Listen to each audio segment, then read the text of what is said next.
was great. Good. Really fun, very interesting. We did talk about the financials, which obviously, for folks who aren't super familiar with OnlyFans, you hear some of these numbers, if you guys have them in front of you, you're like, whoa, this is a massively profitable company. Keep growing year over year with user base and the number of creators on the service. I mean, these are the goals that every social platform has, and they're doing it. And yet they're trying to grow by going away from adult content to a certain extent, or so they say.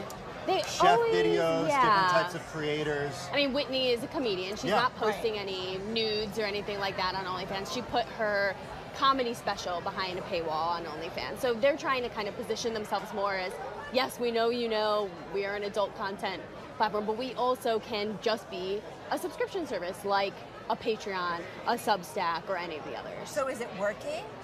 In other words, that shift away from adult content into other stuff? I mean, I would say they are still known for adult content. They are working with folks who aren't in the adult content space, but I would say as a brand identity, people still know them primarily. Does it hurt? Does that is that a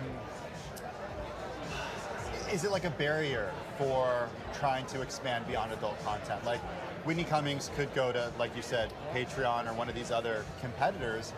Why go to OnlyFans if it's known as this place for adult content rather than going to, the direct-to-fan version of this for comedians, for cooks? I think that OnlyFans sees comedy as like a natural way to branch over. They feel there's just a cultural connection that could make sense there. I mean, OnlyFans is very male skewed as far as user base, and maybe they see that as an opportunity in comedy or sports, which also can be pretty male heavy.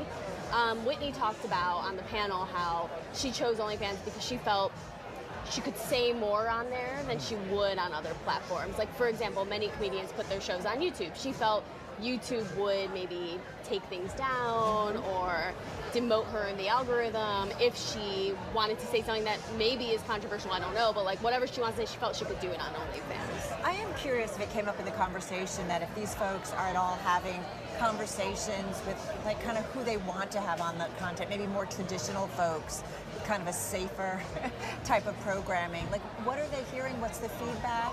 From safer kind of... Yeah. I mean, they are just trying to change that positioning. Like, we are a creator company. They did share with us, which they hadn't shared before, they've paid over $20 billion to creators since 2016. So they are like, we are a creator economy company, and they do a really favorable split. Totally. A really favorable split. They do 80-20. So the creators keep the vast lion's share of their earnings, which is very different from other platforms. What's the biggest threat to OnlyFans right now?